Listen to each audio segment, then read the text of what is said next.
eFootball, Konami's rebranding of the long-running Pro Evolution Soccer series, could have signalled a bright new beginning for football games, shifting to the more modern Unreal Engine 4 and ditching annual full-price games for a free-to-play model with promises of sizable content additions and a pay-for-what-you-want structure felt like steps in the right direction, moving away from the frustrations that come with annualized sports games. Instead, it's hard to think of a much rockier start to life it could have had. Launching as essentially a demo with very limited modes, stuttering gameplay, laughable crowd models, and more than a few bugs and glitches, it's very hard to recommend eFootball in its current form, so I won't. All we can do is hope Konami cleans up its mess with the big updates it's promising.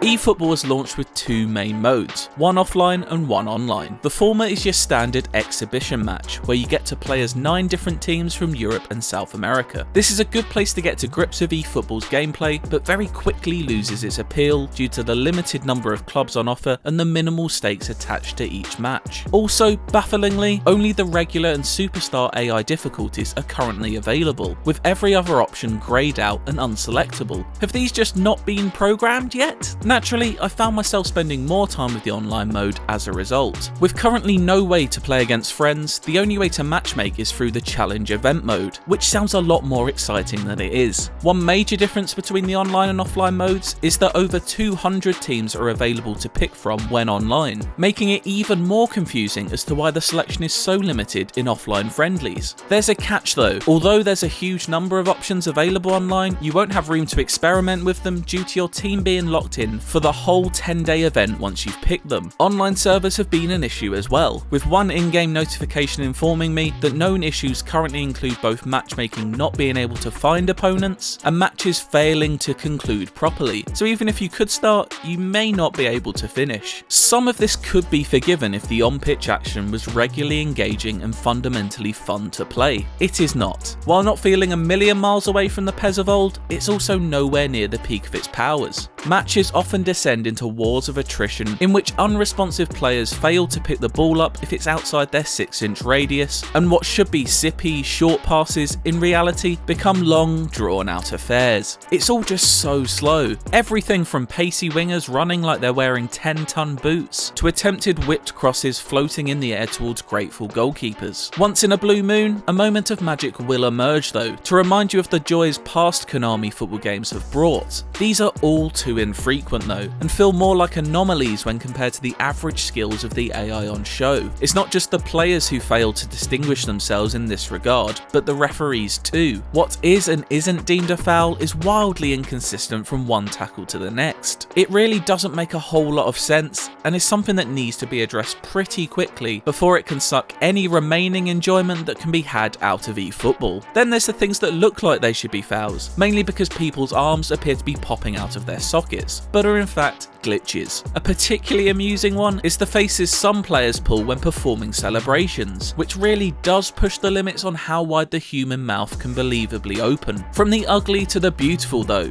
at least for a moment. We can give eFootball credit for the stadiums in which the action takes place. These are all beautifully rendered, and never before have the Allianz Arena in Munich, the Allianz Stadium in Turin, or any other non-Allianz related grounds looked so good. No amount of architectural beauty will prepare you for the beasts that reside within their stands, however. You've likely already seen the haunting images of eFootball's crowds, and it's frankly mind-blowing that this sort of lack of attention to detail exists in games like this in 2021. It's as if 50,000 Edvard Munch sketches have been brought to life and told to jump up and down in unison to the beat of a lonely drum.